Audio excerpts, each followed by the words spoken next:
తాను ఓడిపోయానన్న నిజాన్ని జగన్ ఇంకా జీర్ణించుకోలేకపోతున్నారన్నారు ఉండి ఎమ్మెల్యే రఘురామకృష్ణరాజు.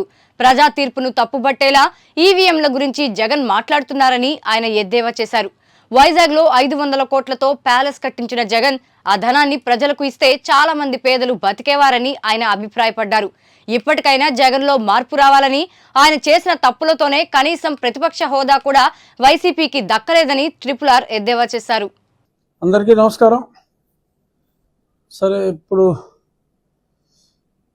రాష్ట్రం అంతా 2 రోజులుగా జగన్మోహన్ రెడ్డి గారు ఆయన కట్టుకున్న ప్యాలెస్ గురించి, దాని మీద వైఎస్ఆర్ కాంగ్రెస్ పార్టీ వివరణ, విశాఖపట్నం ప్యాలెస్ మీద ఆయన వివరణ, ఏదో ఒక ఐకానిక్గా కట్టాలి అనుకున్నాం.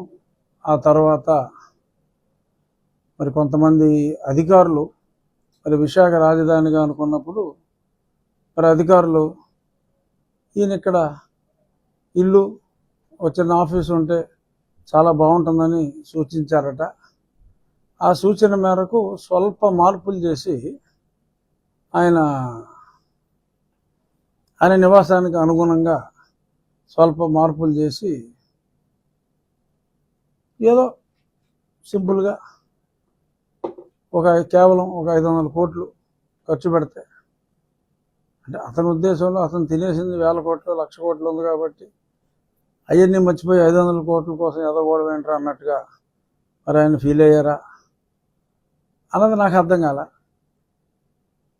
అంటే ప్రజలకి ఇంకా ఇంగిత జ్ఞానం లేదు అని జగన్మోహన్ రెడ్డి గారు ఎందుకని భావిస్తున్నారు అనేది నాకైతే అర్థం కావట్లా.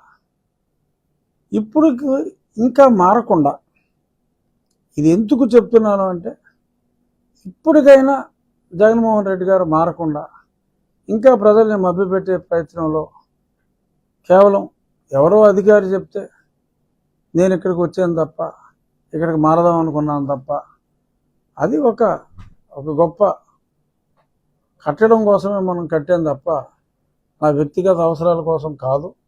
ఎవడో వ్యక్తి చెప్తే అతను ఏదో మంచి సలహా చెప్పాడులే, పోనీ ఉందాంలే, వీళ్ళందరూ సలహా ఇస్తున్నారు కదా, ఇంకెక్కడ ఇల్లు లేదన్నట్టుగా అనుకున్నాడు తప్ప మరి ఆ విధంగా అతను మాట్లాడటం, అతని భావదారిద్ర్యానికి మనం బాధపడాలి తప్ప మరి ఇంకేమీ చేయలేం.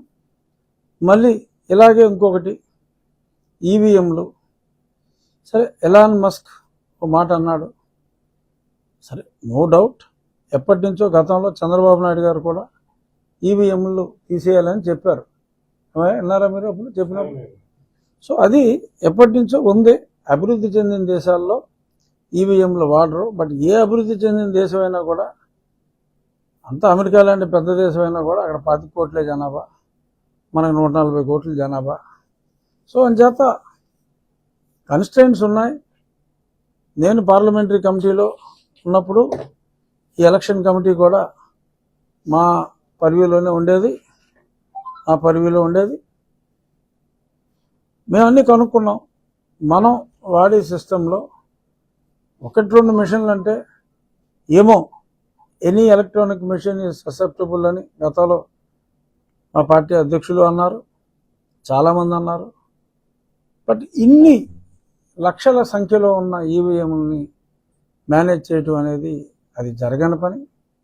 మరి ఈయన తన ఓటమిని ఇంకా అంగీకరించలేక, ప్రజలు తనని దారుణంగా తిరస్కరించారు అని పాపం నమ్మలేక, ఆయన ప్రజలు తిరస్కరించారు అనే పచ్చి నిజాన్ని జీర్ణించుకోలేక ఈ రకంగా మరొక భావదారిద్ర్యానికి ఆయన పాల్పడటం దురదృష్టం.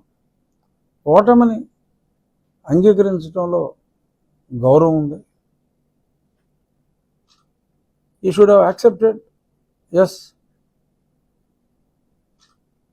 తెలుసో తెలియకో తప్పులు చేశా, మన్నించండి అని ఒక మాట అనుంటే మేబీ కొంత స్టేచర్ పెరుగుండేదేమో. అసలే పడిపోయిన స్టేచర్ని మరింత పాతాల పంచుల్లోకి తొక్కుకుంటున్న జగన్మోహన్ రెడ్డి అవస్థను చూసి జాలిపడాలా మరి ఇంకేంటో నాకైతే అర్థం కావట్లేదు. ఇది కేవలం ఆల్రెడీ పడిపోయిన వ్యక్తిని నేను మరింత పడదోసే దిశగా కావాలని నేను మాట్లాడతలేదు. అది సభ్యత కాదు, సంస్కారం కాదు. ఇకనైనా మారాలి, ప్రజలు తెలివైన వాళ్ళని చెప్పి జగన్మోహన్ రెడ్డి గారు అంగీకరించాలి. ఇంకా ప్రజల్ని పనికిరాని వాళ్ళుగా, మూర్ఖులుగా భావించవద్దు అని చెప్పి వైఎస్ఆర్ కాంగ్రెస్ పార్టీ సరే 11 సీట్లున్నా, ప్రతిపక్ష హోదా లేకపోయినా అదొకటే ప్రతిపక్షం. సో కాబట్టి ప్రతిపక్ష హోదా లేని ప్రతిపక్షానికి నా సూచన ఏంటంటే, be dignified in your statements. ఏం మాట్లాడినా కన్స్ట్రక్టివ్గా ఉండేలాగా మాట్లాడండి తప్ప ప్రజల్ని డిగ్రేడ్ చేసేలాగా మాట్లాడొద్దు. Let there be constructive criticism అని మరొకసారి తెలియజేస్తూ ఇక అది వదిలేసి నియోజకవర్గానికి వద్దాం.